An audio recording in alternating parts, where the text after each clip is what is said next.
Hello guys, I'm Reagan and welcome back to the channel. As you can see, I'm not on location nor am I in any dealership, but rather I'm here in my living room because I'm going to give you today your top 5 cars for 2020.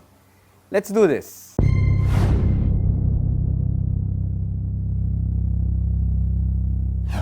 So it seems that every YouTube car reviewer worth his salt came out with their videos for their top 5 car picks for 2020, so I figured, why the hell not? However, instead of giving you my top 5 car picks for 2020, I've decided to give you your top 5 car picks for that year, meaning these are the top 5 most viewed car review videos in my channel.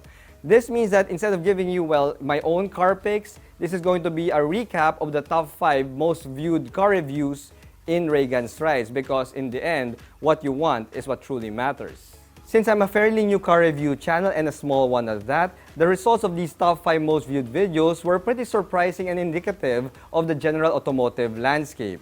All of these 5 videos had over 100,000 views, with the top one being a runaway winner with over 300,000 views. So without further ado, let's get on with the list. Number 5. Coming in at number 5, the 2020 Honda CR-V SX all-wheel drive was able to pull in 107,470 views last 2020. It's also the oldest video in the list since I published this back in February 5, 2020, before the lockdown. This top-spec CR-V comes with a peppy 1.6-liter iD-Tech diesel motor, and it's also equipped with 7 seats. The combination of the frugal diesel engine, 7 seats, and Honda's reputation for making reliable crossovers makes it a top pick amongst local crossover buyers. The only drawback though is the steeper than usual pricing, because this top-spec CR-V SX all-wheel drive retails for 2,100,000 Philippine pesos plus change at the time of my review. You do get all the bells and whistles for that price with Honda's sensing safety system, plus a 9-speed automatic transmission that makes use of buttons rather than an actual shifter. But despite the price, the top-spec CR-V is still quite a popular pick, as it takes 5th place in your top 5 most videos in the channel. Number 4. The Ford Ranger Raptor comes in at 4th place with almost 135,000 views for 2020. This is pretty much expected because the Ranger Raptor tickles the fancy of a lot of truck lovers all over the world. The fact that the US still doesn't get the Ranger Raptor only adds more to its mystery and its allure. However, there are some news that the 2022 Ranger Raptor will make its debut in the US, so hooray for my US viewers. Locally, the Ranger Raptor has a 2-liter bi-turbo diesel motor that churns out 213 horses and an earth-shattering 500 Nm of torque. It's also 6 inches wider than a standard Ranger, and it's also equipped with 33-inch off-roading tires and Fox racing shocks, making it quite a capable off-roading performer, especially when it comes to off-road races. The Philippines is also quite lucky to have a favorable tax program for these pickup trucks, which makes the local Ranger Raptor one of the cheapest that you can find anywhere in the world at only 2 million Philippine pesos. Oh, and I also mentioned in my video that I have a man crush on this off-roading beast. However, despite the fact that I love to have it, it still couldn't fit in my garage. Number 3. The 3rd most viewed car review in the channel came as a huge surprise because I never expected that a Chinese branded vehicle will become this popular. Garnering 143,000 views for 2020, the Geely Coolray Premium is a surprise entry that pretty much went viral since its publication last March, and despite going through a 2-month lockdown. The Geely Coolray Premium is the mid-spec variant of the Coolray, and it can be had for a little bit over 1 million Philippine pesos. However, what makes this challenger brand so popular is the amount of kit that you get for the price. This mid-spec Geely Coolray Premium comes equipped with a panoramic sunroof, faux leather seats, and a Scandinavian cockpit design that shows its ties with Volvo. However, the biggest treat of them all is the driving performance. At 177 horses and 255 Nm of torque, the Coolray is the most powerful subcompact crossover in the local market. It's also equipped with a 7-speed wet-type dual-clutch transmission, which is perfectly tuned and puts the power down quite efficiently. All of these amenities and features for the price was enough to overcome the Chinese branded stigma, since the Coolray went on to become the best-selling subcompact crossover for 2020.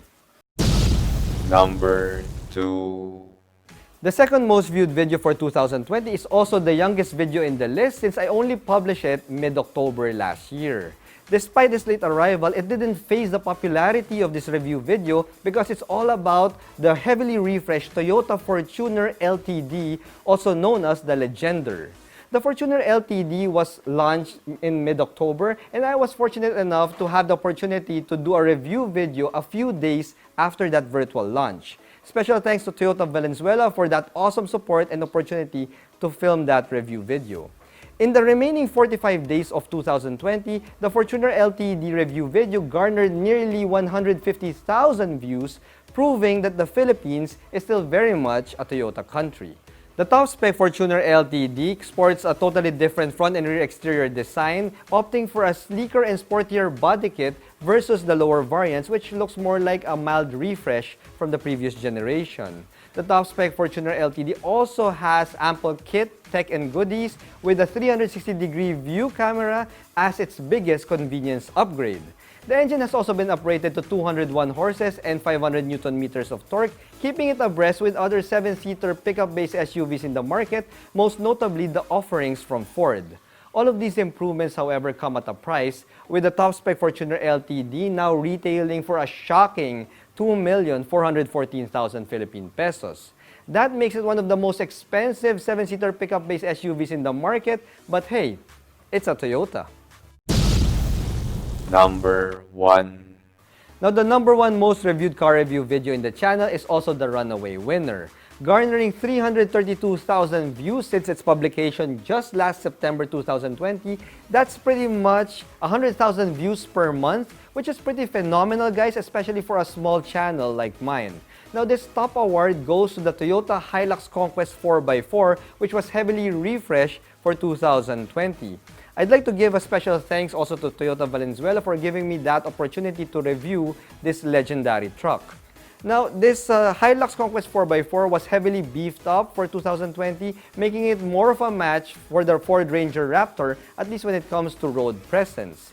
It also received the same uprated diesel engine that can be found in the Fortuner, churning out 201 horses and 500 Nm of torque. There's also a decent amount of kit now in the Hilux Conquest because you get a factory-installed rear-view camera, finally, and a decent infotainment system that has Apple CarPlay and Android Auto. It still doesn't have leather seats though, which is a bummer for some, but well, hey, it's a Toyota. Now, the pricing at launch is at 1,830,000 Philippine pesos, which is pretty decent for the kit that you get, and once again, it's a Toyota. So there you have it, guys. Those are your top 5 car picks for 2020. It's been a pretty awesome year for the channel since we started the year at less than 2,000 subscribers and we ended the year with over 20,000 subscribers. I am so grateful to all of you for that, guys. So what's in store for 2021? Well, I still have a crap ton of car reviews and car comparos lined up for you this year. Plus, there's a ton of new vehicle launches that's going to happen here in the Philippines. So you can expect Reagan's Rides to deliver the freshest and most honest car reviews for these vehicles. I'm also considering including like motorcycle reviews in the channel. I really don't know yet. So let me know in the comments below if I should include big bikes, sport bikes, and fancy scooters in the channel. It is named Reagan's Rides after all. So anyway, guys, I am truly excited for the year 2021. I do hope that we hit 100,000 subscribers before this year ends. So if you haven't already, guys, subscribe to my channel and become part of the Reagan's Rides family. That's all for today, guys. Thanks for watching.